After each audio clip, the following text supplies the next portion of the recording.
Bom dia, quem fala com vocês é a missionária Nadir Albano, né? Hoje é dia 21 de janeiro de 2024 e estamos começando mais um momento João 3:30, que ele cresça que eu diminua, amém? Agora são 7h45 da manhã já e vamos começar como sempre a oração, depois a gente entra para a palavra, porque uma vida sem oração é uma vida sem o mover de Deus. Nós temos que ter oração. Oração é propósito, né? Um propósito de oração com Deus. Amém? Meu Deus, meu Pai, em nome de Jesus, Senhor, nessa hora entro na tua presença, mais uma vez, pedindo perdão pelas minhas falhas, pelos meus pecados que são em número. Eu apresento o meu lar, a família, o ministério, o chamado, aquilo que o Senhor tem confiado na minha pessoa, Senhor.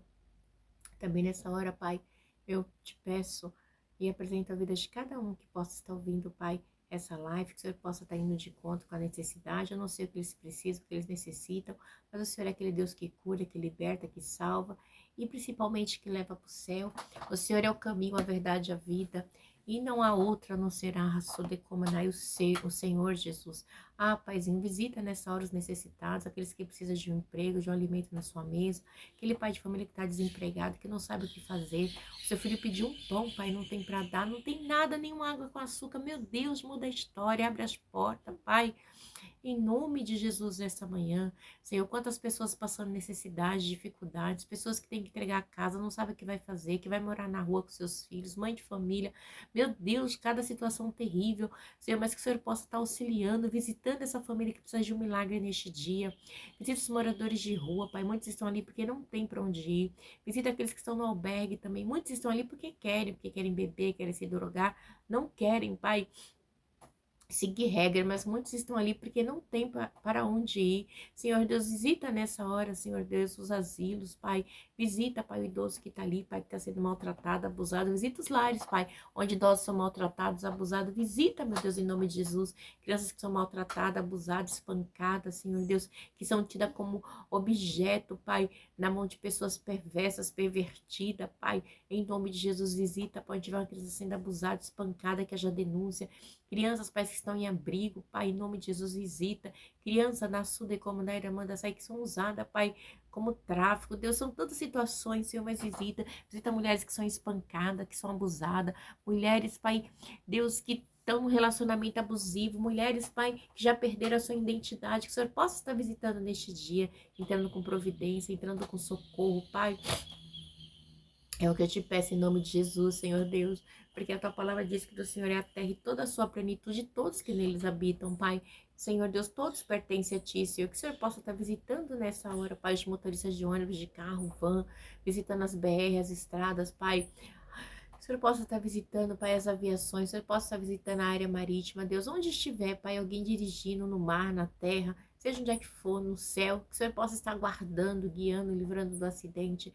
Deus, que o Senhor possa estar visitando nesse dia as igrejas, os altares das igrejas. Deus, que o Senhor possa estar visitando os trabalhos sociais, Pai.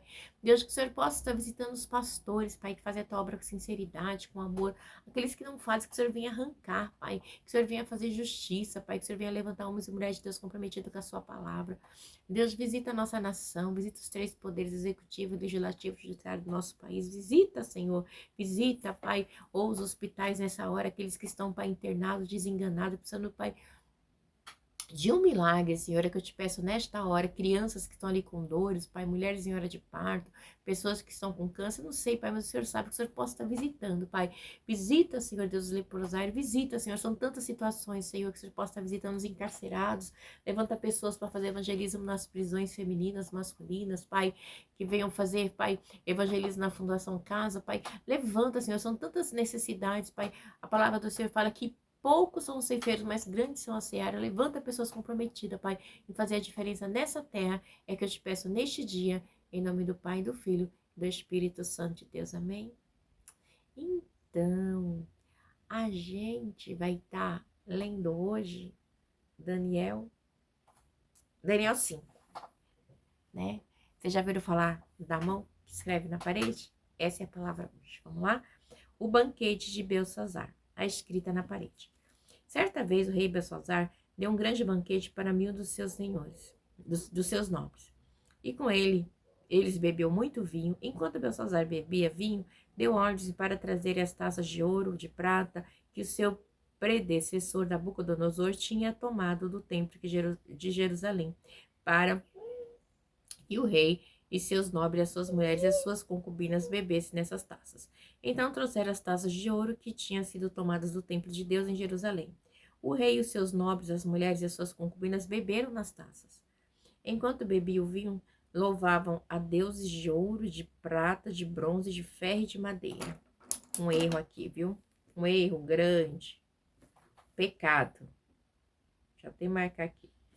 Mas de repente apareceram dedos de mão humana que começaram a escrever no reboco da parede, na parte mais iluminada do palácio real. O rei observou a mão enquanto ela escrevia. Seu rosto ficou pálido. Olha a descrição que o rei ficou. Pálido. E ele ficou tão assustado que os seus joelhos batiam um no outro e as suas pernas vacilaram. Isso tá no 6, tá? 5, 6. E aí no 7, já disse, aos gritos, ele ficou aterrorizado. O rei mandou chamar os encantadores, os astrólogos, os adivinhos e disse a estes sábios da Babilônia: aquele que ler essa inscrição e interpretá-la, revelando-me o seu significado, vestirá um manto vermelho, terá uma corrente de ouro no pescoço e será o terceiro em importância no governo do reino. Todos os sábios do rei vieram, mas não conseguiram ler a inscrição nem dizer ao rei o seu significado. Diante disso, o rei Belsazar ficou ainda mais aterrorizado. O seu rosto, mais pálido, seus nobres estavam alarmados. Tendo a rainha ouvido os gritos do rei e dos seus nobres, entrou na sala do banquete e disse: ó rei, vive para sempre, não fique assustado nem tão pálido. Existe um homem em teu reino, em teu reino que possui o espírito dos santos deuses.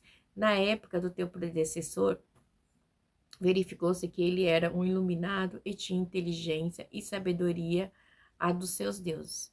O rei Nabucodonosor, teu predecessor, sim, o teu predecessor, o nomeou chefe dos magos, dos encantadores, dos astrólogos, dos adivinhos. Verificou-se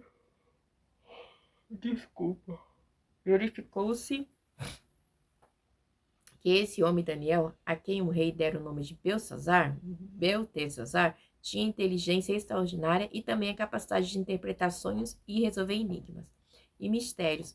Manda chamar Daniel, e ele te dará o significado da escrita. Assim Daniel foi levado à presença do rei, que lhe disse: você é Daniel, um dos exilados que meu pai, o rei, trouxe de Judá? Soube que o Espírito dos deuses está em você e que você é um iluminado e que tem inteligência e uma sabedoria fora do comum. Trouxeram os sábios e os encantadores à minha presença para lerem essa inscrição e me disseram o seu significado, porém eles não o conseguiram. Mas eu soube que você é capaz de dar interpretação e de resolver mistérios. Se você puder ler essa inscrição, dizer-me o que significa, você será vestido com um manto vermelho, olha só, uma corrente de ouro no pescoço e será o terceiro em importância no governo. E aí, então Daniel respondeu ao rei: podes guardar os teus presentes para ti mesmo e dar as tuas recompensas a algum outro. No entanto, lerei a inscrição para o rei e lhe direi o seu significado. Homem de Deus, não fica recebendo um presente. Quem sabe que é da glória do Senhor, né? O rei foi a então no 18, tá? 5:18. O rei foi o Nabucodonosor, teu predecessor, que o Deus Altíssimo deu soberania, grandeza, glória e majestade. Devido à alta posição que Deus lhe concedeu, homens de todas as nações, povos e línguas temiam diante dele e o temiam. A quem o rei queria matar, matava; a quem queria poupar, poupava; e a quem queria promover, promovia; e a quem queria humilhar, humilhava. No entanto, quando seu coração se tornou arrogante e endurecido por causa do orgulho, ele foi desposto do seu trono real e despojado da sua glória. Foi expulso do meio dos homens e Sua mente ficou como a de um animal. Passou a viver como jumento selvagem e a comer capim com os bois, e o seu corpo se molhava como o orvalho do céu, até reconhecer que Deus Altíssimo domina sobre o reino dos homens e coloca no poder quem ele quer. Deus coloca no poder quem ele quer. Mas tu, Belsazar, seu sucessor, não te humilhaste, embora soubeste de tudo. Você sabe de tudo isso e não se humilhou perante a Deus? Ao contrário, te exaltaste acima do Senhor dos céus, mandaste trazer as taças do templo do Senhor, para que nelas bebesse tu e os teus nobres e as tuas mulheres e as tuas concubinas. Louvaste os deuses de prata, de ouro, de bronze, de ferro, de madeira, de pedra, que não podem ver, nem ouvir, nem entender, mas não glorificaste o Deus que sustenta em sua mão a sua vida e todos os teus caminhos? Salmo 115. Tem boca, mas não fala. Tem pés, mas não anda. Por isso, ele enviou a mão que escreveu as palavras da inscrição. Essa é a inscrição que foi feita. Mené, Mené, Tekel. Parsim. E este é o significado dessa palavra. Mené, Deus contou os dias do teu reino e determinou o seu fim. Acabou o seu reinado. Tekel, foste pesado na balança e achado em falta. Ok? Pérez, teu reino foi dividido e entregue aos medos e persas. Então, por ordem de Belsazar, vestiram Daniel com um manto vermelho, puseram-lhe uma corrente de ouro no pescoço e proclamaram o terceiro em importância no governo do reino. Naquela mesma noite, Belsazar, rei da Babilônia, foi morto, e Dario, o Medo, apoderou-se do reino com a idade de 62 anos. Meu Deus, meu Pai, em nome de Jesus, Senhor, nessa hora, então, na tua presença santa de novo, pedindo perdão pelas minhas falhas, pelos meus pecados. Deus, essa é a palavra que o Senhor colocou no meu coração nesta manhã para falar comigo e com aqueles que vai estar do outro lado. Senhor, eu te peço nessa hora que o Senhor cresça, que eu diminua, que eu só fale aquilo que o Senhor tem para falar, Pai, comigo. Xaramanda, sair com aquele que está do outro lado. Deus, não deixa eu falar aquilo que eu quero, Deus. Deus, eu só quero sumir, que o Senhor venha aparecer. Deus, não deixa eu ser soberba nem orgulhosa, mas que eu venha ser, Pai, a tua serva para te servir. Em nome do Pai, do Filho e do Espírito Santo de Deus. Amém. Amém. Então, vamos estar voltando lá, né? Para Daniel 5. A gente viu que o título é O Banquete de Belsazar, escrita na parede. O que acontece? Diz que certa vez o rei Belsazar deu um banquete, né? E para 1000 dos seus nobres, e com ele bebeu muito vinho. E aí ele, né, fez aquela festa, bebeu. E a festa dele era uma festa com muitas orgias, né? Quem tinha costume de fazer esses tipos de festa antigamente, a gente lembra do rei Herodes, né? Também, eles faziam muito esse tipo de festa. Lembra quando ele estava lá com Herodias com raiva, em uma dessas festas, pediu para que Salomé, sua filha, pedisse a cabeça de João Batista, né? Nessas festas que eles faziam extravagantes, onde tinha bebida, tinha muita orgia, era coisa terrível, né? Então, aí diz que o quê? Né? Que ele, enquanto Belsazar bebia vinho, deu ordem para trazer o que? As taças de ouro, de prata, que o seu predecessor Nabucodonosor tinha tomado do templo de Jerusalém, para que o rei e os seus nobres, as suas mulheres e as suas concubinas bebessem nessas taças. Então trouxeram as taças de ouro que tinham sido tomadas do templo de Deus em Jerusalém. E o rei e os seus nobres, as suas mulheres e as suas concubinas beberam nas taças. Enquanto bebiam vinho, louvavam aos deuses de ouro, de prata, de bronze, de ferro, de madeira e de pedra. O que acontece? Simplesmente, ele mandou trazer os utensílios do templo, né? E você sabe que esses utensílios eram os utensílios da casa do Senhor. Então, ele foi tirado do templo. Ali quando teve o exílio ali do povo babilônico, que falava assim, vai vindo do norte, né? O destruidor, esse destruidor já estava levantando, que era Nabucodonosor, que levou o povo cativo, aonde Daniel foi junto, né? Daniel foi junto. E nessa leva, né, de cativos, Daniel foi junto. Então, e os utensílios do Senhor também. Mas vamos ver aqui também, só rapidinho, em 2 Crônica 36, 18, só para vocês entenderem algo aqui. Quando a gente fala de utensílios, porque as coisas do Senhor era santa, né? E não era para qualquer um botar a mão. Então, tinha uma história, né? No 36, 18, diz assim, Vamos ler o 17. O Senhor enviou contra eles o rei dos babilônios, que no santuário matou seus jovens à espada, não poupou nem rapazes, nem moças, nem adultos, nem velhos. Deus entregou todos eles na mão de Nabucodonosor. Ok? Deus entregou todos eles na mão de quem? Do rei Nabucodonosor.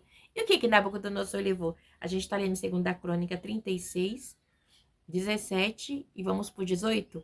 E este levou para a Babilônia todos os utensílios do templo de Deus, tanto os pequenos como os grandes, com os tesouros do templo do Senhor, os reis e os dos seus oficiais. Os babilônios incendiaram o templo de Deus e derrubaram o muro de Jerusalém, queimaram todos os palácios e destruíram todos os utensílios de valor que havia nele. Nabucodonosor levou para o exílio na Babilônia os remanescentes que escaparam da espada para serem seus escravos. Daniel era nessa leva, né? E dos seus descendentes até a época do domínio persa. Tá entendendo? Ok? E a terra desfrutou do descanso sabático e descansou. Então, a gente leu o 36, né? Que estava no reinado do rei Zedequias, né? Zedequias é aquele rei que... O que acontece? Qual é o nome dele? Jeremias fala para o rei de Ezequias assim, o negócio é o seguinte, no reinado de Zedequias, né? Que Zedequias, ele tinha que obedecer Nabucodonosor, tinha que dar ordem, porque quem tinha levantado Nabucodonosor era quem? Foi Deus, né? E ele não queria, de jeito nenhum, se humilhar ao rei a Nabucodonosor, porque Nabucodonosor foi Deus que levantou para oprimir o povo de Israel, porque o povo já estava daquele jeito, não estava adorando a Deus como deveria adorar. Mas o que acontece?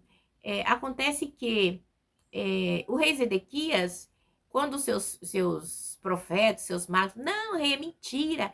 Jeremias, é mentira. Você vai continuar sendo rei, não sei o que, não vai acontecer nada. Jeremias, não, você vai sim, e ainda seus olhos vai ser furado, seus filhos vai ser morto na sua frente, seus olhos vai ser furado, e o povo vai ser levado cativo, né? E realmente aconteceu assim, né? Se a gente vai lá no final, acho que Jeremias 37, 38, nesse finalzinho aí. Ainda tem um detalhe. Tem uma hora que ele chama Jeremias, em particular, querendo que Jeremias mudasse a profecia. Jeremias falou, não, senhor, o senhor tem que obedecer à voz de Deus. Então, nós temos que obedecer à voz de Deus. Não. Deus levantou o opressor. Então, você tem que obedecer. E ele não obedeceu, né? E é tão terrível. Agora que eu tô falando aqui, eu vou ter que ler, né? Vou ter que ler, não aguento, né? A palavra do Senhor é maravilhosa. Então, é momentos que ele cresce que eu diminui, é momentos de palavra. Então, vamos ler. 36, segunda conta 36. Ezequias tinha 21 anos de idade quando começou a reinar e reinou 11 anos em Jerusalém. Ele fez o que o Senhor Deus reprova e não se humilhou diante do profeta Jeremias. Ele não se humilhou. Que lhe falava como porta-voz do Senhor. Também se revoltou contra o rei Nabucodonosor, que havia obrigado a fazer um juramento em nome de Deus. Tornou-se muito obstinado e não quis se voltar para o Senhor, o Deus de Israel. Todo soberbo, né? Além disso, todos os líderes dos sacerdotes e povo se tornaram cada vez mais infiéis. O povo não estava nem para as coisas de Deus. Ele deixou o povo se desviar das coisas do Senhor. O povo fazia do jeito que queria, não obedecia a Deus, né? Então, o povo perdeu o temor de Deus, seguindo todas as práticas detestáveis das outras nações e contaminando o templo do Senhor consagrado por ele em Jerusalém. Então, assim, eles estavam profanando o templo do Senhor simplesmente assim. Olha, o povo de Israel estava o rei de Judá estava de um jeito que estava profanando o templo de Israel. O que Deus permite? Permite que Nabucodonosor vem e leva todo mundo. Aí é onde que vem, né? Aí a queda de Jerusalém. Segunda Crônica 36, 15. O Senhor, o Deus dos seus antepassados, advertiu várias vezes por meio dos seus mensageiros. Deus sempre avisando, e Deus sempre vai dando chance, né? Pois ele tinha compaixão de seu povo e do lugar de sua habitação. Mas eles zombaram dos mensageiros de Deus, como Jeremias, né? Que ainda foi para o calabouço, entre outras situações. Desprezaram as palavras dele e expuseram ao ridículo Jeremias. Ele foi colocado um jugo no pescoço de Jeremias, né? Jeremias ainda ganhou bufetada na cara, apanhou esqueci o nome dele agora, do falso profeta, não sei se era Anás, eu não lembro agora. Deu na cara de Jeremias, né? E profeta até que expuseram ao ridículo seus profetas, até que a ira do Senhor se levantou contra o seu povo e já não houve remédio. Deus não chega. Tô cansado já com esse povo. E o Senhor enviou contra eles o rei dos Babilônios. Quem Deus levantou? Nabucodonosor. Peraí, vocês estão demais. Eu tô avisando, vocês não estão coisando. Peraí, vou levantar lá do norte, vai vir o que vai colocar vocês no lugar de vocês, né? E o Senhor enviou contra eles o rei Nabucodonosor, que no santuário matou seus jovens à espada, não poupou nem rapazes, nem moças, nem adultos, nem velhos. Deus entregou todos eles na mão de Nabucodonosor, e este levou para a Babilônia todos os utensílios do templo de Deus, tanto os pequenos como grandes, como os tesouros do templo do Senhor, e os reis e os de seus oficiais. Os babilônios incendiaram o templo de Deus e derrubou o muro de Jerusalém, e queimaram todo o palácio, e destruíram todos os utensílios de valor que havia nele. Nabucodonosor levou para o exílio na Babilônia o remanescente que escapara a espada, que eu já havia falado, né, que Daniel estava nessa leva, para serem seus escravos e dos seus descendentes até a época do domínio. Quando a gente vê esses remanescentes aqui, eu quero que era alguém que ainda não tinha se contaminado, né? Mas sabe, igreja, outra coisa que é bem interessante, muito interessante, é que, então, quando ele não obedece, não obedece o rei Nabucodonosor, né? É onde Zedequias não obedece o rei Nabucodonosor, é onde acontece o exílio, o povo é levado, os utensílios do Senhor é levado também. Mas, igreja, quando os utensílios é levado, para eles tipo, como se eles fossem guardados por Nabucodonosor. Porque o povo não estava tendo respeito. No entanto, que quando entraram no templo e mataram os jovens e tudo, eles estavam profanando também a casa do Senhor, né? Os utensílios de Deus, prostituindo também. E aí é onde o templo também é destruído. O templo, ele é destruído, ele é quebrado, né? Aí, assim, aonde os babilônios incendiaram o templo de Deus e derrubaram os muros de Jerusalém, queimaram todos os palácios e destruíram todos os utensílios de valor que havia neles. Então, assim, destruiu tudo. E alguns que Nabucodonosor levou, ele guardou. Então, detalhe, só que Deus permitiu a destruição do seu povo e o cativo, né? E o cativeiro, porque o povo estava profanando com as coisas de Deus. E aí, chega Belsazar e faz a mesma coisa. Belsazar aqui, provavelmente, ele é o filho, ele é neto de Nabucodonosor, né? O seu pai, ele aparece aqui como... Ai, gente, esqueci o nome dele aqui. Ele é filho de Nebonido. O seu pai chama-se Nebonido. Por isso, que quando a gente leu aqui, ele fala que aquele que conseguir decifrar o que se escreveu o dedo, será o terceiro no reino. Porque o primeiro é Nabonido, ele é o vice, né? O rei, vice-rei, e o terceiro seria o governador. Que a gente leu a história aí que você viu, que depois é Daniel. Mas vamos continuar aqui para vocês entenderem. Enquanto bebia o vinho, louvava a Deus de ouro, de prata, de bronze, de ferro, de madeira e de pedra. Mas, de repente, apareceram dedos de mão humana que começaram a escrever no reboco da parede, na parte mais iluminada do Palácio Real. O rei observou a mão enquanto ele escrevia. Seu rosto ficou pálido, ele ficou tão assustado que seus joelhos batiam um no outro e as suas pernas vacilaram. Ele ficou desesperado. Já pensou, de repente, você tá no lugar, aparece uma mão escrevendo? Tipo, olha o pânico. Gente, como assim? Cadê a mão sem braço, sem corpo? Que situação, né? Deus fez mesmo para meter o pânico mesmo, para entender que ele é Deus e que ele tem todo o poder, que não tem Deus na Sudecoma, né? Não tem ninguém superior ao nosso Deus. Se uma mão de Sudecoma escreveu, é porque Deus, ele tem todo o poder. Então o poder de Deus é superior a tudo. Ele é Deus. Deuses minúsculos a menos. Há vários. Por isso que quando Deus, a palavra diz assim, olha que você me fez lembrar, fala assim, quem é a cabeça da igreja? É Cristo. E nós somos quem? O corpo. Você tá entendendo? Então, assim, no corpo, ele não pode andar sem um cabeça. Né? Então, assim, o corpo, ele não... Uma mão não pode andar sem um braço, não pode andar sem um pé. Mas esta mão aqui era a própria mão de Deus. E a mão de Deus escrevia. né? A mão de Deus, Deus viu a própria mão ali, a mão escrevia, né? E diz assim, que aos gritos, ele entrou em pânico de ver a mão, que ele começou a gritar, né? E falando 7, aos gritos o rei mandou chamar os encantadores, os astrólogos, os adivinhos, e disse a esses sábios da Babilônia, aquele que ler essa inscrição e interpretá-la, revelando-me o seu significado, vestirá um manto vermelho e terá uma corrente de ouro no pescoço e será o terceiro em importância no governo do rei. A gente vê aqui que esse costume, entre aqueles que não era monoteísta, que era politeísta, era normal, né? Então, assim, eles acreditavam em vários deuses, né? Então, assim, eles tinham deuses de ouro, deus de bronze, de prata, de madeira, então era N deuses. E a gente vê que quando ele fica em gritos, né? O rei entra em gritos e o que estão com ele também, os encantadores, né? Fala os encantadores, astrólogos, adivinhos, eles ficam temerosos também. Mas a gente vai fazer uma correlação com o que a gente leu aqui agora também, em 2 Crônicas 36, a gente vê que não estava diferente com o rei, que era da linhagem o rei Zedequias também, né? Diz assim, que ele fez o que o Senhor Deus reprova e não humilhou diante do profeta Jeremias, que lhe falava com o porta-voz, também se revoltou contra o rei Nabucodonosor, que havia obrigado a fazer um juramento em nome de Deus, né? Tornou-se muito obstinado, não quis se voltar para o Senhor, o Deus de Israel. Além disso, todos os líderes do sacerdócio e o povo tornaram-se cada vez mais infiéis, seguindo todas as práticas detestáveis das outras nações e contaminando o templo do Senhor consagrado por ele em Jerusalém.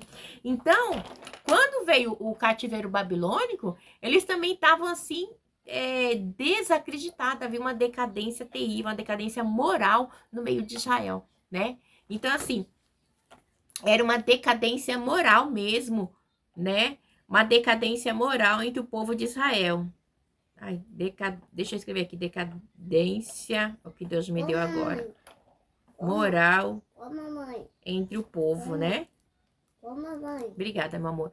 Então, mas este era o povo de Deus. Por isso que Deus levantou o rei Nabucodonosor. Mas aqui a gente está falando de alguém que não é da linhagem de Deus, não é da linhagem, né, sacerdotal, não é do povo de Deus, não é do povo escolhido.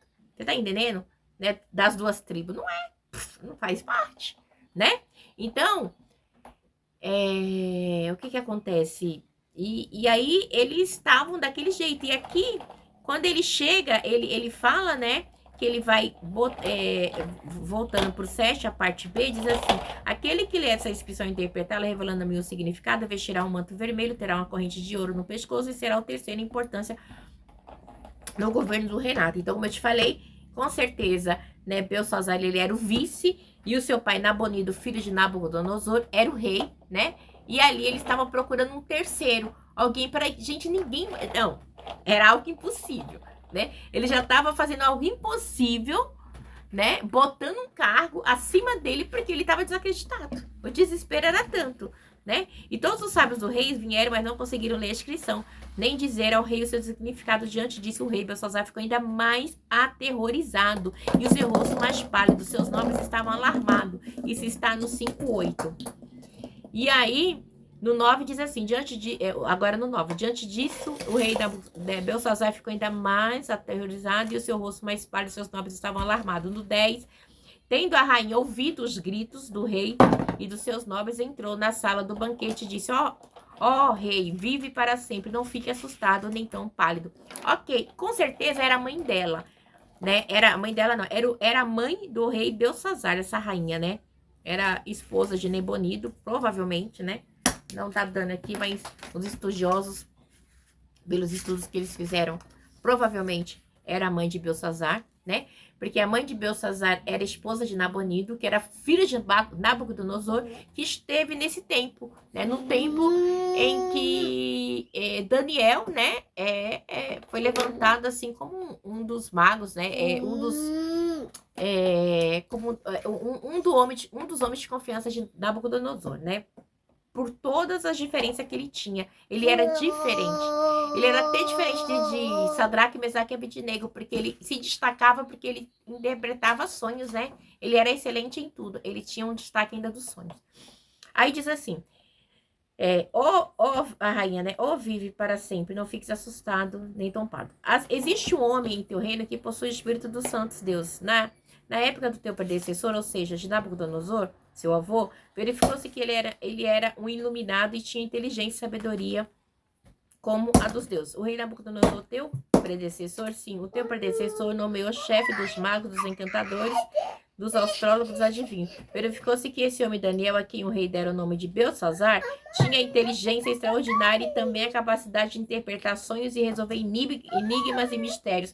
Manda chamar Daniel e ele te dará o significado da escrita. Então, assim Daniel foi levado à presença do rei, né? Mas aqui, vamos voltar no 12 de novo? E verificou-se que este Daniel, a quem o rei dera o nome de Beltesazar, tinha inteligência extraordinária e também a capacidade de interpretar sonhos e resolver enigmas e mistérios. Manda chamar Daniel e ele te dará o significado da escrita. E assim Daniel foi levado à presença do rei, que lhe disse: Você é Daniel?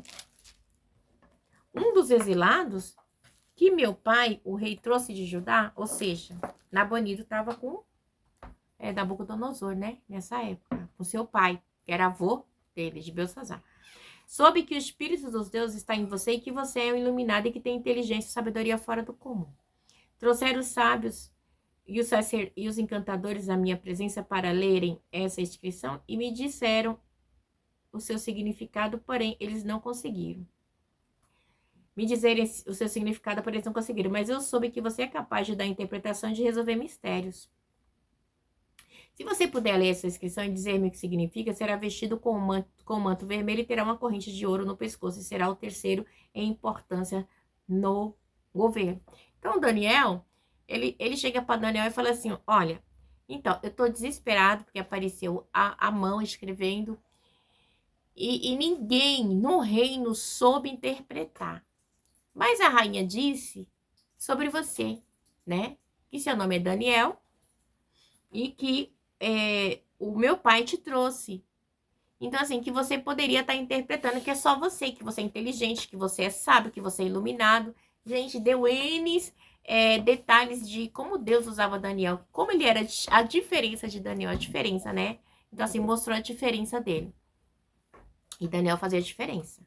E ele veio o quê? No reinado babilônico cativo. A gente acabou de ler lá em 2 Crônicas. E diz assim, e aí, ele ainda fala mais, né? Mas eu soube que você é capaz de dar a interpretação de resolver mistérios. No 16, isso é tremendo, igreja. Se você puder ler a inscrição e dizer-me o significado, você será vestido com manto vermelho e terá uma corrente de ouro no pescoço, será o terceiro em importância no reino. Olha, eu vou te dar um cargo, você será um governador, você será muito importante se você descobrir. Olha o que Daniel fala para o rei no 17, 5:17. Então Daniel respondeu ao rei, podes guardar os teus presentes para ti e dar as tuas recompensas a algum outro. No entanto, lerei a inscrição para o rei e lhe direi seu significado. O negócio é o seguinte, eu não preciso dos seus presentes, né? Porque eu tenho Deus, então assim, o que eu tenho é de Deus. E se Deus revelar, eu vou passar, mas o que Deus tem. E a gente não precisa, porque tudo pertence a Deus, né? Então assim, fique com seus presentes para você, dá para quem você quiser, mas eu não quero. Não quero nada seu, rei. Nada, nada, nada. Eu já tenho tudo que eu preciso. Eu tenho Deus Altíssimo. Oh, Sharandassudekumanai. Eu tenho os dons que foram dados por Deus. Eu sou diferenciada, então não preciso de mais nada. Eu não preciso de manto seu para sobressair. Eu não preciso de nada. Eu não preciso de corrente de ouro sua para sobressair. Eu não preciso de nada. Eu já tenho o mais importante, a presença de Deus na minha vida. Né? Então, a resposta vem dizer quase que assim. E aí vamos pro 18, 5:18. E o rei foi a Nabucodonosor.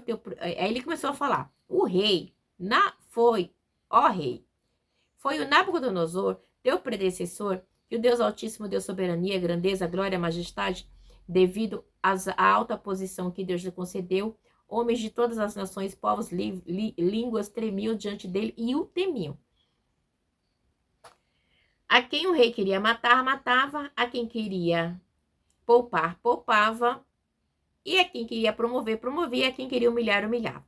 No entanto, quando seu coração se tornou arrogante, endurecido por causa do orgulho, ele foi disposto do seu trono real e despojado da sua glória. Foi expulso do meio dos homens e a sua mente ficou como a de um animal, passou a viver como jumento selvagem, a comer capim como bois, e o seu corpo se molhava com o orvalho do céu, até reconhecer que Deus Altíssimo domina sobre o reino dos homens e coloca no poder a quem ele quer. Então ele tá falando assim, ó, Deus coloca no poder quem ele quer, Deus coloca rei, Deus destrona rei, Deus ele faz como ele quer. Igreja, nós temos um Deus que ele é soberano em tudo. Em tudo, Deus, ele é soberano. Igreja, não tem Deus maior que o nosso. Não tem, não tem. Ele é Deus, ele é um Deus com letra maiúscula, ele é o único Deus. Então, muitos querem, oxa, na sude como na manda sai, querer ser igual a Deus. Qual é o intuito do diabo? É querer ser igual a Deus. Quando eu estava falando aqui, essa parte aqui, muito me chamou a atenção, que ele diz assim, ó, que Nabucodonosor teve que reconhecer vou ler de novo essa parte aqui, até reconhecer que o Deus Altíssimo domina sobre o reino dos homens e coloca no poder a quem ele quer, no 21, né, parte B. Então, ele começou a falar assim, olha, o seu vô, Deus levantou ele na terra como um homem forte. E ele humilhava, ele abatia, ele exaltava quem ele queria, porque Deus deu todo o poder para ele. Então, né, Deus deu o poder para Nabucodonosor, né, oprimir o povo da Babilônia. Povo da Babilônia não, o povo de Deus, né? Então, ele tinha todo o poder. Então, foi Deus que exaltou ele. Só que ele não reconheceu. E quando ele não reconheceu, ele foi para o campo e ficou igual um animal ali. E ali ele nasceu unha, nasceu pelo, e ele ficou entre os animais, né? Até ele entender que é Deus que coloca, que é Deus quem tira, que é Deus quem destrona, e é Deus quem faz tudo. Igreja, é Deus quem faz. Não queira, sabe, se sobressair, sabe? Querer se aparecer, querer ser mais que Deus, sabe? Muitos, igreja, querem ser mais que Deus. A gente está no tempo onde a pessoa tem um dom de revelação, já se acha superior. Não. Deus, ele usa quem ele quer. Se pela misericórdia Deus quiser usar para revelar, ele vai usar, porque ele é Deus. Eu sou crente pentecostal, então eu acredito em revelação, ok? Quem não acredita, que é tradicional, amém, mas eu sou crente pentecostal. E a primeira revelação para mim é a palavra do Senhor. A maior revelação é a palavra de Deus. Mas pela misericórdia, quando Deus ele quer usar, quando ele me usa para falar com alguém, eu sinceramente, Deus vem trabalhando isso no meu coração, né, na minha vida, e eu sempre, tipo, que Deus cresça e que eu diminua. Então, né, e às vezes a gente tem, não vou falar pra vocês que já aconteceu, às vezes, aí quando eu me peguei, eu falei assim, Senhor, misericórdia, eu sou um canal. Se o senhor quiser usar o cachorro, se o senhor quiser usar o jumento pra falar com a irmã, né, se o senhor quiser usar quem o senhor quiser pra curar, pra libertar, né? Porque o diabo, igreja, ele quer o quê? Confundir as coisas de Deus, né? Quer que o homem seja soberbo, né?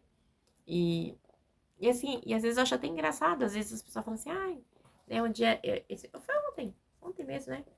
Uma amiga minha de infância, eu encontrei ela depois de 30 anos, mais de 35 anos a gente se encontrou, e ela é cristã, né? E aí a gente tava aqui, ela mandou, me dei uma mensagem pra ela, pra mim, né, ver como é que ela tá. E aí na conversa, Deus falou assim, diga a ela que eu tô visitando as pernas dela, né? Tô tirando aquele peso, aquele cansaço e tal. E passei, né? Recebi, irmã. Aí depois ela me mandou a foto, né? Ô, irmã, obrigada, minha perna como é que tá? Então, pra mim me exaltar, pra Deus ser glorificado, pra ela ver que Deus, igreja, eu tava cuidando dela, sabe? Eu acho tão lindo quando Deus faz essas coisas, pra gente entender que Deus, ele ouve essa oração, né? E ela tava ali, sentada no sofá, a perna inchada, ela enfiou o dedo, ficou até o buraco. Então, pra mim me exaltar? Não. É pra mim saber que Deus cuida dela, que Deus cuida de mim, que Deus cuida de você. A profecia é pra fortalecer a nossa fé, igreja. Não é pra gente se exaltar. Né? E hoje em dia as pessoas querem profecia, querem, ó, eis que isso, que isso. Não. A maior profecia é a palavra. A gente tem que entender que a nossa fé, ela tem que estar firmada na palavra. Deus tem casa, tem carro, Deus tem salvação, Deus tem tudo para mim e para você. Mas para isso, nós temos que entender que o Senhor tem que ser glorificado na minha e na sua vida. Você tá entendendo? A gente não pode se exaltar. Eu sempre peço a Deus, eu já tô com 47 anos, né? Que eu venha diminuir para Deus crescer na minha vida. Eu não quero crescer e Deus diminuir. Eu quero diminuir e quero que Deus cresça. E cada vez que eu leio a palavra do Senhor, eu vejo a grandeza do Senhor, eu vejo que Deus é aquele que abate o soberbo. Ele humilha, e ele exalta. Mas se você entender que Deus ele tá te humilhando para te exaltar, é diferente. Agora tem gente que se humilha na presença do homem, que Deus, mas não se humilha na presença de Deus, é soberbo, é arrogante. Igreja, não pode, nós temos que ser humildes. E Nabucodonosor aqui foi levantado por Deus, e Deus ele manda o rei Zedequias se humilhar perante ele. Deus mandou, aí é diferente. Deus, vai a teu rei, vai lá, Nabucodonosor levantei, mas ele era tão soberbo que ele não foi. E aí Deus permitiu a bagaceira, né? Ele foi morto, o rei Zedequias, né? Seus olhos foram vazados, ele ficou cego. Aliás, seus filhos foram mortos na sua frente e seus olhos foram vazados. E todo Israel, todo o povo ali foi levado cativo, né? Aqueles que estavam no templo fazendo orgia foram mortos mesmo. E outros, como Daniel, e que não fazia parte dessa orgia, dessa lambaceira, dessa degradação moral, foram levados cativo ali na Babilônia. E a gente vê que Sadraque, Mesaque, Abednego e Daniel tiveram, e Belsazar, né, tiveram uma diferença ali, porque Deus era com ele. Eu quero dar um detalhe, contar algo para vocês, que está em Daniel 7, versículo 25. Não estou pulando, só para você entender o versículo que a gente leu agora. E a gente leu aqui, ó, 5, versículo... Ai, Jesus, 21. Tá bom? Eu vou ler todo para você entender o que eu vou passar para vocês entender o que o diabo ele quer fazer com as nossas vidas. E ele tem feito muito disso nos dias de hoje, fez naquele tempo e continua fazendo. Vamos lá. Pai da mentira, né? João 8,44. O diabo é o pai da mentira. Desde o princípio é mentiroso e homicida. João 8,44. 5,21. Foi expulso do meio dos homens e sua mente ficou como a de um animal. Passou a viver com jumentos e selvagens e a comer capim com os bois, e o seu corpo se molhava como o orvalho do céu, até reconhecer que Deus Altíssimo domina sobre os reinos dos homens e coloca no poder a quem ele quer. Deus coloca no poder a quem ele quer. Deus coloca no poder a quem ele quer. Deus exalta quem ele quer. Entendeu? Então vamos aqui onde eu te falei, no 7,25, em Daniel mesmo, tá? Diz assim: o diabo, o anticristo, a besta, no 25, ele falará contra o Altíssimo, contra Deus, né? Blasfemará horrores e oprimirá os seus santos e tentará mudar os tempos e as leis. Ele tentará, mas ele não vai conseguir. Ele tentará, mas ele não vai conseguir. Os santos serão entregues nas mãos dele por um tempo. Tempo e meio tempo. Aí diz no 26, mas o tribunal julgará e o seu poder lhe será tirado e totalmente destruído para sempre. Então, igreja, o falso profeta, ele tá aqui, né? E ele quer mudar o tempo, ele quer mudar as leis, ele vai estar até no tempo, né, do julgamento do Senhor, né? 2 Tessalonicenses 2, versículo 7. Olha, eu estou fazendo uma coisa, você já me manda outra, mas tudo bem. 2 Tessalonicenses, detalhe, né? Quando ele entregue nas mãos dos santos para benefício dele, Deus e o Messias governarão, né? Aí vai haver o governo, né, de Deus, a paz vai reinar sobre a terra. Apocalipse 19, 22, né? Mas eu quero que vocês entendam aqui 2 Tessalonicenses 2, versículo 7. Vamos lá? É que a gente começa a coisar, Deus ele mostra tanta coisa pra gente entender que ele é soberano. Você tá entendendo? Tudo tá no controle de Deus. Então, o diabo, ele quer até, sabe, imitar, querer mudar os tempos, as horas, a lei, mas ele não pode, porque pertence a Deus. Deus, ele coloca rei, destrona reis, e é tudo para a glória de Deus.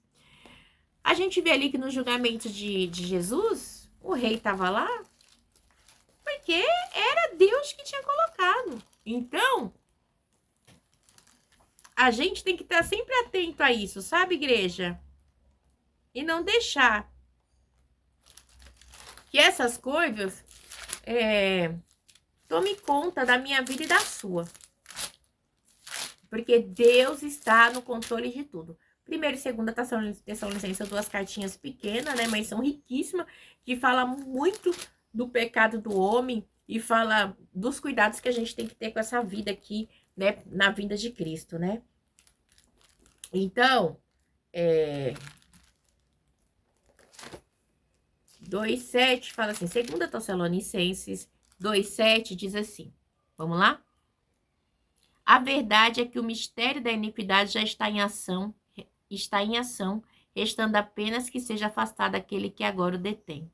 Então será revelado o perverso, a quem o Senhor Jesus matará com o sopro de sua boca e destruirá pela manifestação da sua vinda. Então, o perverso tá aí, igreja, mentindo, enganando, porque o diabo é o pai da mentira, entendeu? E o papel dele é mentir, é enganar a muitos. É enganar a muitos. Você entende? Ele tá aí para enganar a muitos. E tá aí. O pai da iniquidade, né? O homem do pecado. E sempre tá sobrevindo, né? Mas outro dia a gente lê sobre, quem sabe amanhã ou depois, se o Senhor permitir, né? Que a palavra é dada por Deus, a palavra do dia. Então, pra gente ver. Mas em Daniel também, no comecinho, Daniel, acho que é 1, vamos lá? Daniel, deixa eu ver. Daniel 1. Daniel 2. Daniel 2 diz assim de Deus. Daniel 2. Olha que coisa linda. 2:20. Não, vamos ler. Daniel 2:19. Daniel 2:19 diz assim: Então o mistério foi revelado a Daniel de noite numa visão. Daniel louvou a Deus dos céus e disse: Louvado seja o nome de Deus para todo sempre. A sabedoria e o poder a ele pertencem. Deus, ele faz o quê? O que Deus faz? Ele muda as épocas e as estações, destrona reis e estabelece, dá sabedoria aos sábados e conhecimento aos que sabem discernir, revela coisas profundas e ocultas, conhece o que jaz nas trevas e a luz habita com ele. Olha que coisa linda! Eu te agradeço e te louvo, ó Deus dos meus antepassados. Tu me deste sabedoria e poder e me revelaste o que te pedimos, revelando-nos o sonho do rei. Que coisa linda, né? Então, Daniel, ele sabia quem era Deus, ele sabia a glória de Deus, né? E ele não tirava a glória dele de jeito nenhum. Então, Daniel sabia o seu lugar. Você sabe qual é o seu lugar perante Deus? Você sabe qual é o seu lugar? Não se exalta, não. Porque nós não somos nada. Nada, nada, nada, nada. Nós temos que entender que nós não somos nada. Quem é tudo é Deus. Você tá entendendo? Quem é tudo é Deus na minha e na sua vida. Sabe? É muita gente se achando, sabe? E esquece de dar glória para Deus. Igreja, cada vez que você dá glória para Deus, Deus, ele te exalta. Porque ele vê o coração, ele conhece o coração. Daniel falou bem aqui, ele conhece o que jaz na treva e a luz habita com ele. Revela coisas profundas e ocultas. Deus, ele revela, ele sabe do seu coração. Ele sabe do meu coração. Ele sabe quando você quer agradar o homem, quando você está agradando a Deus. Ele sabe. Ele sabe quando você está bajulando o homem por causa de cargo. Ele sabe quando você está com interesse, segundo os entendeu? Deus, ele sabe. Ele reconhece o oculto e o profundo. Entendeu? Que Deus, ele sabe todas as coisas. Então é tão tremendo que ele dá todo o destaque aqui de Nabucodonosor. Ele conta pro neto de Nabucodonosor tudo que aconteceu. E detalhe, quando a gente chega no 22, ele fala assim pro neto dele, para Belsassar: mas tu, Belsassar, seu sucessor, não te humilhaste, embora soubesse de tudo isso. Peraí, você sabe de tudo que aconteceu com o seu avô. Você sabe, o seu pai estava junto com o seu avô. O seu pai viu tudo que aconteceu. Nabonido se fazia presente ali. Nabonido viu tudo que o pai dele fez. Você, o pai passou para você, você soube e você desprezou as coisas do Senhor? Oh, Sharandassudecomana. Você sabe que Deus usou seu pai para guardar os utensílios do templo que foi destruído e você está fazendo isso? Você não teve temor das coisas de Deus? Então, recebe aí o que Deus tem para você. Recebe. E o que Deus tinha para ele? Vamos lá?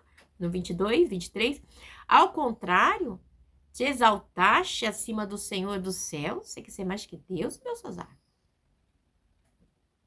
Mandaste trazer taças do templo do Senhor para que nelas bebesse tu e os teus nobres e as tuas mulheres e as tuas concubinas? Você pegou as coisas de Deus para profanar?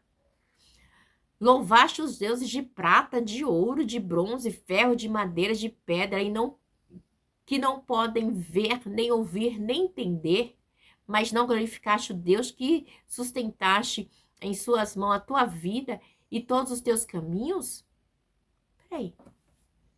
Você mandou pegar as coisas do Senhor para profanar, né? Junto com o teu povo aqui, com mil homens e mulheres aqui profanando, na tua orgia, na tua imundície. Tu sabendo das coisas de Deus, tu sabendo das coisas que o seu avô fez. Tu adorando deuses de ferro, de prata, de madeira. Meu Deus, o que você fez? Aquele Deus que te dá a vida para você andar e falar, e você tá fazendo isso? Ah, tenha certeza disso. Aí suas perninhas tremeu, você ficou com medo, aterrorizado junto com eles? Pois é. É. Por isso, ele viu a mão que escreveu as palavras da inscrição. Eu tô falando com você, mas Deus só toda hora no meu coração. Salmo 115, Salmo 115, vamos lá. Igreja, tem gente que não tem temor das coisas de Deus. Olha, Deus é monoteísta, nós não somos... Deus, ele não é politeísta. Deus, nós, quando servimos a Deus, nós somos só monoteístas, servimos um único Deus, né?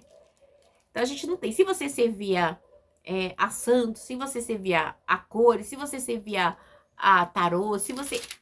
Esquece, igreja. Deus, ele não divide a glória dele com ninguém. Você tá entendendo? Deus, ele não divide mesmo. Ainda bem que ele não divide.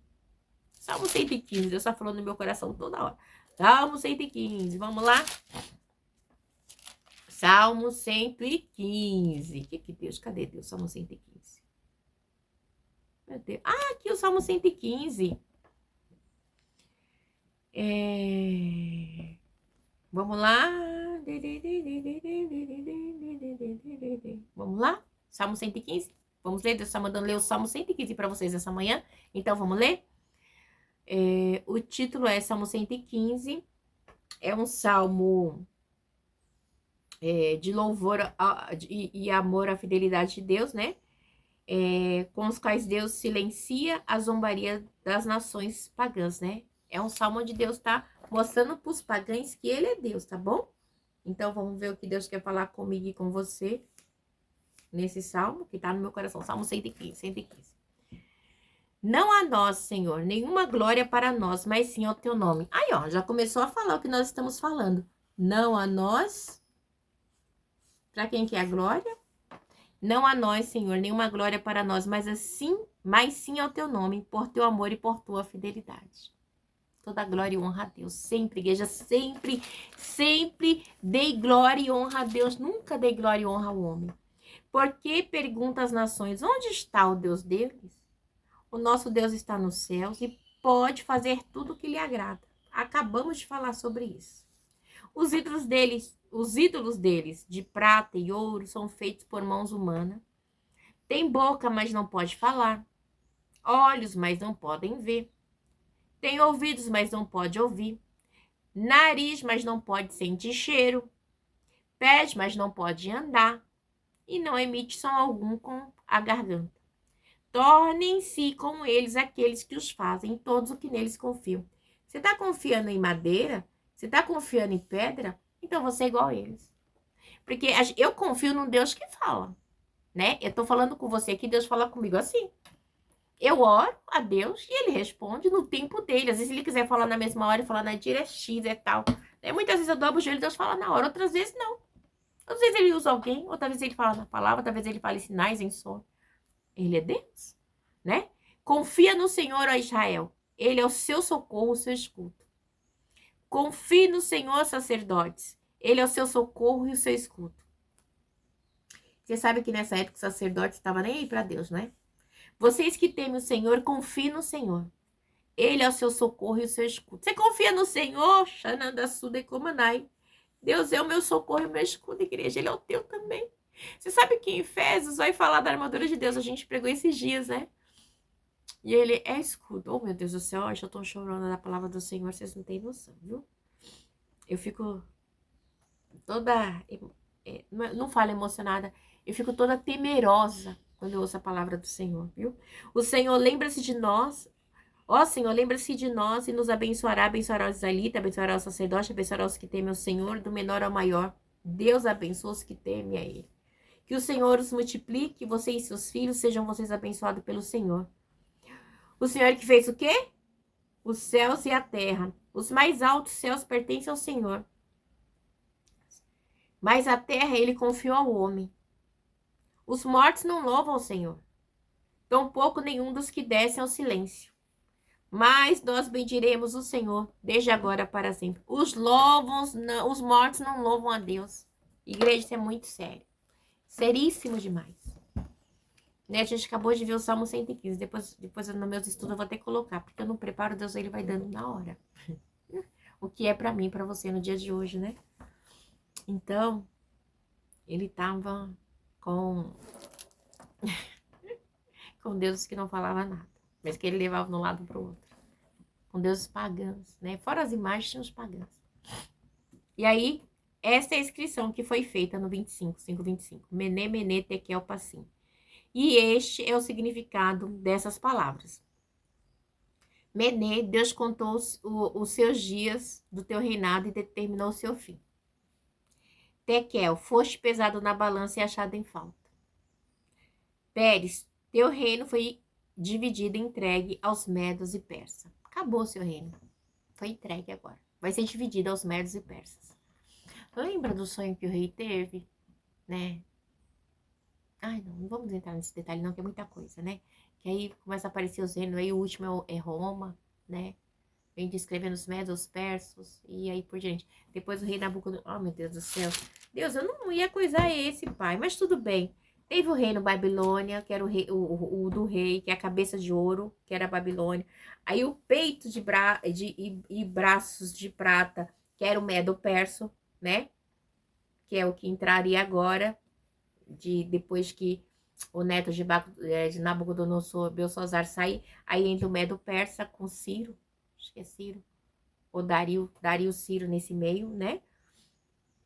E depois vem o ventre e quadris de bronze, que depois é a Grécia, com os Ptolomeus e os Seleuceus, e tem os Macabeus e os Morreus, é da antes de Cristo aí. Aí eles entram com os Ptolomeus e Seleucidos. Aí fala dos Macabeus, os Macabeus ele não tá no livro aqui na nossa Bíblia, né? São livros que tá inseridos na Igreja Católica. Tem a primeira e segunda Macabeus, que são livros maravilhosos, que falam ali onde o povo reinado de Deus, o povo, os Macabeus, eles lutaram para preservar as coisas do Senhor, né? Muito tremendo mesmo. São livros riquíssimos, né? Que eles não estão, a própria que fala, né? Da Igreja Católica, eles não estão enxertados no nosso, mas para estudo eles são perfeitos, né? Para a gente entender um pouco da história ali, que a gente pode dizer aqui entra aqui nesse tempo aqui os 400 anos de silêncio de Malaquias até Mateus, né? Entre Malaquias e Mateus aqui essa época da Grécia. Ah, meu Deus, aí a gente começa a falar, já começa a dar tanta coisa, meu Deus do céu. E o que acontece? É nessa época que entra, ai gente, Alexandre o Grande, Alexandre o Grande, nessa época aqui da Grécia, sabe? Alexandre Grande. E muitos outros. Alexandre o Grande, ele morreu jovem, mas ele foi usadíssimo por Deus, né? Ele era um guerreiro exímio, ele lutava mesmo, né? Não era do povo de Deus, mas ele lutava. E ele, como a gente pode dizer assim, ele trouxe o progresso nessa época, ele trouxe muito progresso nos 400 anos de silêncio, um pouco tempo de vida, desde que ele morreu com 30 e poucos anos, ele trouxe um progresso tremendo ali, né? Onde ele fez portos, estradas, pavimentou, foi coisa tremenda, né? Então ele tem uma. Podemos dizer assim, que como se fosse o Nabucodonosor, que Deus usou também ali para guardar suas coisas ali no templo ali, para oprimir o povo de Israel também, porque o povo tava só o sangue também, né? Nessa época aí. E não é fácil, não. E aí depois entra, né, as penas de ferro, né? Os pés de ferro, que é Roma, né? Que é a Igreja Católica ali. 70 anos depois de Cristo já começa, né, o papado e com a queda de Jerusalém. Porque acontece o que? A queda de Jerusalém. Ai, meu Deus do céu, a gente começa a falar tanta coisa. A gente acabou de ler ali em 2 Crônicas 36, né? Do templo, aí que o templo foi destruído, o templo foi queimado, foi totalmente destruído. E aí, depois, um pouquinho antes da vinda de Jesus, o templo ele é construído, né? O templo ele é construído. Tô tentando lembrar aqui, por quem? Esqueci o nome dele agora. O templo ele é construído e quando ele é construído, ele... Ai, gente, esqueci o nome dele. Por Herodes. Porque tem vários Herodes. São vários Herodes que teve, tá? Tem Herodes Grão, Herodes. Por um dos Herodes, eu não lembro qual agora. O templo foi construído por Herodes para agradar os judeus, né? E esse templo ele foi construído por Herodes para agradar os judeus ali. Aí é onde eles fazem a torre, eles modificam, não é mais o projeto que Deus tinha dado para Davi, para Salomão, que Salomão fez o templo do Senhor, né? Com todos os requintes e detalhes que Deus havia dado, né? Como posso dizer, assim, resumindo, não era o projeto original do templo que Deus tinha dado para Salomão, que Salomão construiu. Pronto, é isso. Não era o projeto original, né? Era o projeto de Herodes. Herodes reformou o templo e Herodes fez algumas coisas que não era para ser feita dentro do templo, como a Torre de Antônia, como uma outra parte do pórtico lá onde Jesus também foi julgado, algumas coisas eles fizeram lá. E o que acontece? E aí, 70 anos depois, né? Aí a queda da Babilônia, a queda de Jerusalém, é onde o templo é destruído, totalmente destruído. Acho que é por Nero, né? Nessa parte. Ai, gente, que é tanta coisa, aí Deus vem trazendo a memória assim. E aí é onde começa o reinado de Roma, né? E aí vai, né? Vai, ixi. A gente pode parar esse reinado aí. A gente sabe que tem os pais da igreja. A igreja católica tinha todo o domínio, né, da palavra. Só quem tinha a palavra, hoje a Bíblia todos nós temos, né? Mas só quem tinha essa Bíblia aqui, essa palavra aqui, era a igreja católica. E a gente vê que mais ou menos ali em 1500 é onde entra. Aí começaram mais ou menos 1300, 1400, 1500, né?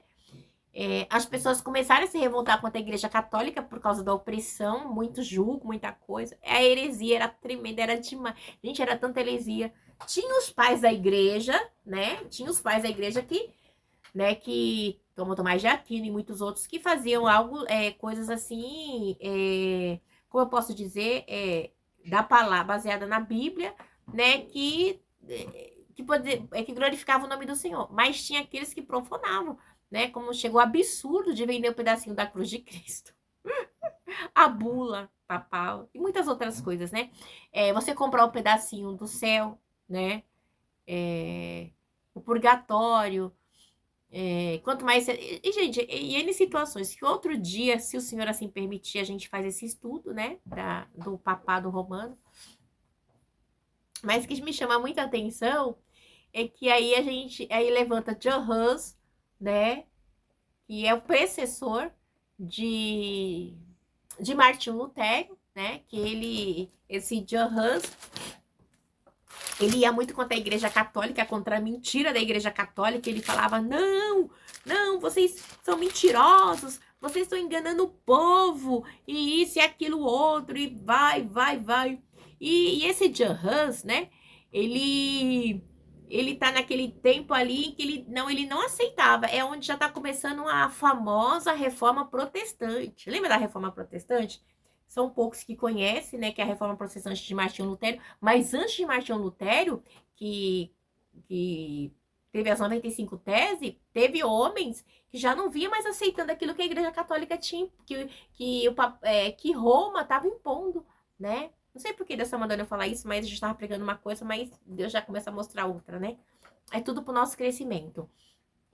E aí entra impondo ali ao povo o que eles querem. E aí o que acontece?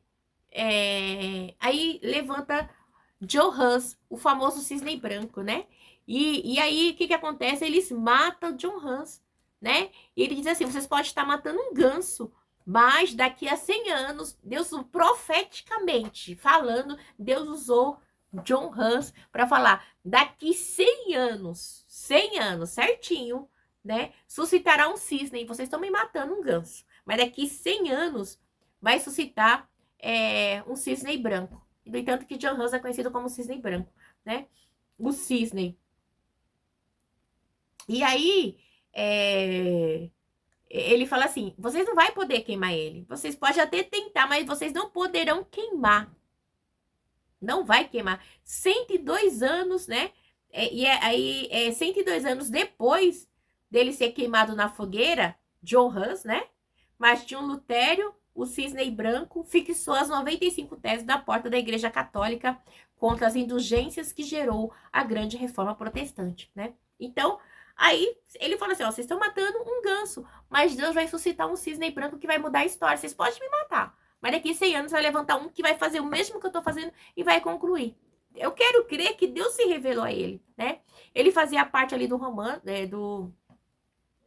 de Roma ali, ele vai contra. Então, assim, ele levanta Martinho Lutero, aí se você vai ver a história de Martinho Lutero, quem era? Era católico, filho de camponês, ele foi, assim, teve uma disciplina rígida, né? Que ele levou, ele orava, né? Ele fazia as boas obras, ele tinha reverência ao Papa, né? Ele era, assim, de orar, e ele era um homem de oração, e ele era reverente ao Papa, porque tinha que ter reverência ao papado, tinha que ter a reverência, vamos dizer assim, que a palavra do Papa era tudo. O Papa falou, vai para a Inquisição, vai para a Fogueira Santa, acabou. Ninguém poderia ser contra, né? Então a gente vê, eu até me lembrei aqui agora. Não, Deus, é muita coisa. Não, chega, pai. Vamos só nos opor a isso pra gente voltar pra lá, né? Vamos só falar aqui. Aí aí ele começa, aí ele fala assim, não, aí um dia ele começa a ler, né, a Bíblia, né? Porque só quem fazia parte ali do clero, quem estava ali dentro, né? Vamos dizer assim, das paredes de Roma, né? Que sabia ler, que sabia escrever, né? Porque o clero, o povão não sabia não, filho. O povão, o povo ali, os plebeus, né? Quer dizer, os plebeus não sabiam de nada. Nada. É igual aquele filme que a gente acessa. O povo ficava o muro na igreja, né, católica, e os plebeus lá, não sabia de nada, né? Então, e aí ele pega e ele descobre que a salvação, né, não se conseguia com boas obras. Ele fala, nossa, ele descobre que a salvação não é por boas obras. A salvação é o quê? O que Martinho Lutero descobre? Que a salvação é o presente de Deus. Então, não preciso comprar o pedacinho do céu, né? É algo dado por Deus para o seu filho na cruz. Aí, pela graça, vós sois salvo pela graça, mediante a fé. Não é dom de vós, né? Não é meu, não é coisa minha, vem de Deus. E ele desafia a Igreja Católica, né? A Igreja Católica, né? A Igreja de Roma, né? E era contra a influência e a remissão do castigo temporal. Viu isso como abuso que a Igreja levava as pessoas a acreditar nas indulgências, né? Sua tese era a fé e o amor. Igreja vai muita coisa, né? E vai. E aí ele vai lá e prega as 95 teses lá. E aí estamos na Reforma Protestante, aí já estamos a 500 deixa eu ver, 500 a gente tá... gente, Jesus, já tem 500 e poucos anos. Não me lembro agora certinho quanto tempo já tem, sabe? Mas já tem já um bom tempinho, né? Foi Ai, não lembro agora. Mas eu sei que já temos 500 e poucos anos da Reforma Protestante. Então, a igreja é muito sério. É muito sério. Então, as pessoas, né? E aí, ó, é nesse meio também, né? É neste meio também que há uma quebra, né? É uma quebra, como que a gente pode dizer assim? Há uma quebra aonde vem a igreja católica, né? Que fica a igreja católica. Vamos dizer assim, a igreja evangélica, né? Que é a igreja que tradicional. É ainda onde tem os concílios, né? E aí se divide a igreja. É muito grande a história, sabe, igreja? A história da igreja é linda, igreja. A história da igreja é linda. A história da igreja, ela vem de homens, assim, que vem sofrendo desde, vamos supor assim, desde desde quando, do começo da história do homem, né? De quando Caim matou Abel, depois que Eva conheceu Adão de novo, transaram, tiveram relacionamento e nasceu Sete, né? Desde aquela época, vem tendo essas situações. Aí teve, Deus acabou depois, né, com Noé, e depois já ficou as 8 almas, e ali vem sempre essa luta, né? Sempre esta luta do diabo com os filhos de Deus, né? Vamos dizer assim. E até hoje, assim, né? É uma luta que enquanto a gente leu nesse de Tessalonicenses, né? O filho da mentira e o diabo, né? O Satanás, que não vem com chifre, né? Ontem, se vocês puderem assistir o filme chamado O Peregrino, é maravilhoso, né? E ontem eu estudei a versão do Peregrino o infantil, que meu filho nunca tinha assistido. Eu já tinha assistido a primeira versão de 1970, já tinha assistido o Peregrino depois de 2000 e pouco, e o de adolescente também, que é o Peregrino para adolescente, e o Peregrino infantil. Gente, maravilhoso! Meu filho amou, de 8 anos, né? Sempre quando eu tô assim, meia triste, balanceada, eu assisto o Peregrino. Todas as igrejas, todos cristãos, todo crente, todo evangélico deveria assistir o Peregrino. O filme O Peregrino, né? De John... Esqueci o nome dele. Ele é o segundo livro mais vendido depois da Bíblia. Ele é o segundo livro mais vendido depois da Bíblia. É tremendo. É que eu esqueci agora, mas depois eu vou lembrar, vou falar para vocês. Então, é o que acontece. O reinado dele, ele não se humilhou, o reinado dele foi passado para frente, né? Então, e aí, e detalhe. Agora vamos voltar lá para Daniel. Daniel, não sei se vocês perceberam que eu leio, vou pregando e Deus vai trazendo coisas para costurar, né? Pra gente ter uma visão ampla do cenário, né? Porque a Bíblia, ela é uma história, né? É uma história que não terminou com o Apocalipse aqui na Bíblia, ainda vai acontecer. É uma história que continua, não teve fim, né? E de pregar o evangelho a toda criatura. Pronto. Jesus foi para o Pai e ainda estamos aqui, na luta, né? Então, diz assim, então por ordem de Belsazar, vestiram Daniel com um manto vermelho, puseram-lhe uma corrente de ouro no pescoço e proclamaram terceira importância no governo do reino. Então, Daniel, ele não queria, ele rejeitou, mas, como era uma ordem, né, era uma ordem do rei, né, do vice-rei, era uma ordem, então, ele foi levantado como, né, como no governo, como terceiro do governo, e botaram a roupa que ele não queria. Mas ele disse que ele não queria nada, né? No 17, não quero rei seus presentes. Dá para quem você quer. Mas aí é uma ordem do rei. Aquilo que o rei decretava era decreto. Ele falou que ele deu a palavra dele que ele ia dar para essa pessoa que descrevesse, né, o sonho, o manto vermelho, né? Uma corrente de ouro no pescoço, ia ser tido como terceiro. Então ele tinha a palavra do rei era a palavra do rei. E diz assim, naquela mesma noite, Belsazar, rei dos Babilônios, foi morto. E Dario, o Medo, apoderou-se do reino com a idade de 62 anos. É onde entra, né, que a gente acabou de ler ali, o reinado do Medo Persa, né? Lembra? Acabamos de ler aqui, ó, que é o Medo Persa, né? E que entra nessa história aí. Mas a gente também leu em 2 Crônicas 36, a gente leu do 11 ao... 2 Crônicas 36, do 11 ao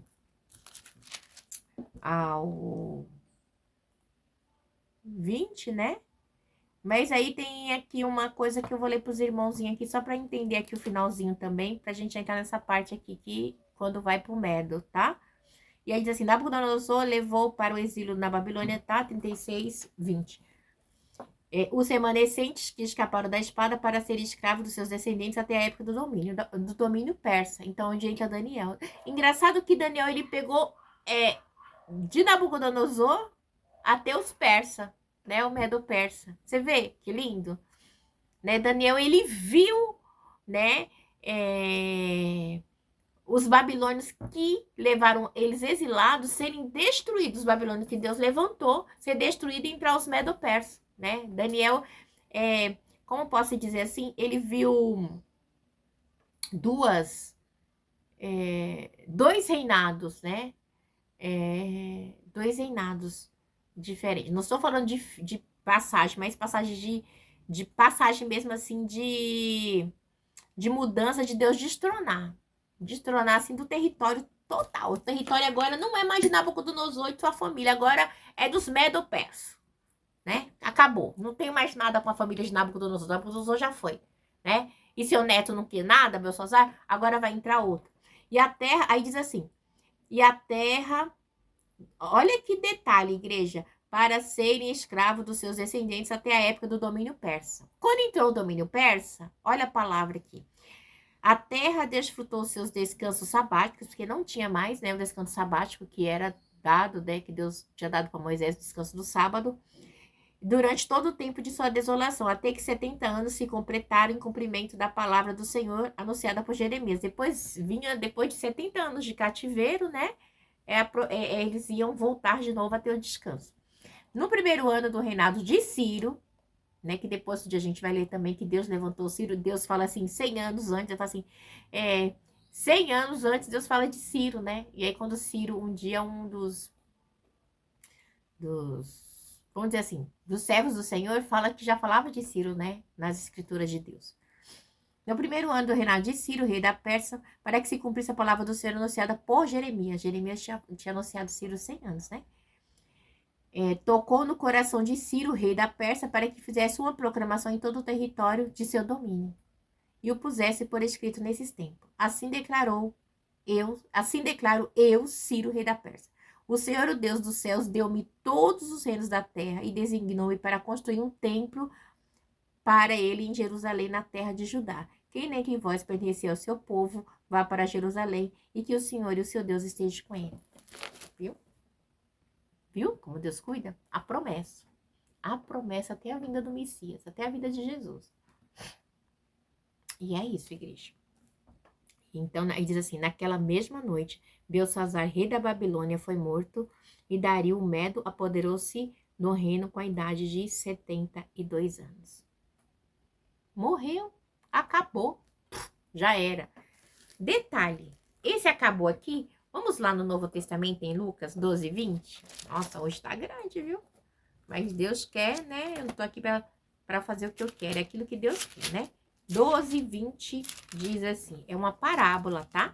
Lucas 12, 20 diz de uma parábola e diz a parábola do rico insensato, tá bom? Diz assim, alguém da multidão lhe disse, mestre, diz o meu irmão que divida a herança comigo, né? Fala assim, mestre, fala pro meu irmão dividir a herança dele comigo, ele não quer dividir. E respondeu Jesus, homem, quem me designou juiz ou árbitro entre vocês? Então ele disse, cuidado, fiquem de sobreaviso contra todo tipo de ganância. A vida de um homem não consiste na quantidade dos seus bens. Olha, Deus alertando, né?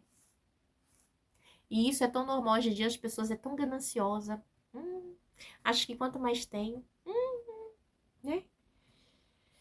Fica de sobreaviso. Contudo, fique de sobreaviso contra todo tipo de ganância. A vida de um homem não consiste na quantidade dos seus bens. Então, ele lhes contou esta parábola. A terra de um certo homem rico produziu muito. Ele pensou consigo mesmo, o que vou fazer? Não tenho onde amarrar a minha colheita? Olha a parábola. Ah, eu tenho muito, não tenho onde amarrar minha colheita. Então disse: já sei o que vou fazer. Vou derrubar os meus celeiros e construir outros maiores, e ali guardarei toda a minha safra dos meus bens. Ganancioso, ganância. Quanta gente é assim, igreja? Quantas pessoas dentro da igreja gananciosa, com casas e carros? Tem gente que tem na garagem 10 carros, tem gente que não tem nenhuma, tem gente que tem 5. Gente, eu acho que 2 carros, 3 é o suficiente para uma família, né? Que tem mais de 4, 5 pessoas. Gente, 5, 6 carros, misericórdia, gente, para que isso? Casas e mais casas, enquanto irmãos morando na rua que não tem onde morar, isso é ganância. Olha só. E direi a mim mesmo: tem grande quantidade de bens armazenado para muitos anos. Descansa, come e beba. Alegre-se, minha alma, falando: ai, meu Deus, eu tô rico. Ai, eu tenho muitos bens armazenados para mim viver anos. Vou descansar, comer e beber. Alegre-se, minha alma, eu tenho muito para comer. E aí Deus vem e diz assim: contudo, Deus lhe disse: insensato. Esta mesma noite a sua vida lhe será exigida, será tirada, será arrancada. Então, quem ficará com o que você preparou? Ui, oi. Assim acontece com quem guarda para si riqueza, mas não é rico para com Deus. Tem gente que tem tanta riqueza e não guarda para com Deus. Então, você tem casas, tem carro, tem tudo, ganancioso, não ajuda o irmão, não dá um copo d'água. Viu o irmão passando necessidade, tem um cômodo no fundo, não tem coragem de falar assim: ó, irmão, olha, eu posso te fazer um aluguel de 200 reais. Não, mas a ganância, e a ganância deixa? A ganância deixa? Ei, louco, a sua vida vai ser tirada essa noite, vai ficar tudo aí pros outros. Você vai levar? Caixão não tem gaveta. Caixão não tem gaveta. Essa foi a palavra de Deus para mim e para você. Essa manhã, tá? Uma palavra grande, mas Deus falou muito comigo, abençoada, né? Palavra, igreja. A gente tá aqui só para pregar a palavra, a gente não tá aqui para pregar nada, sabe? A palavra do Senhor diz assim: buscai primeiro o reino de Deus e a sua justiça, demais coisas vos serão acrescentadas. Tenha em mente sempre que aquilo que Deus tem para você, Ele vai te dar, né? Riqueza, muitos têm riquezas, né? Ganância, prosperidade é dom de Deus. Então a gente está aqui para aprender de Deus. A igreja, a gente precisa aprender de Deus. É isso que a gente precisa.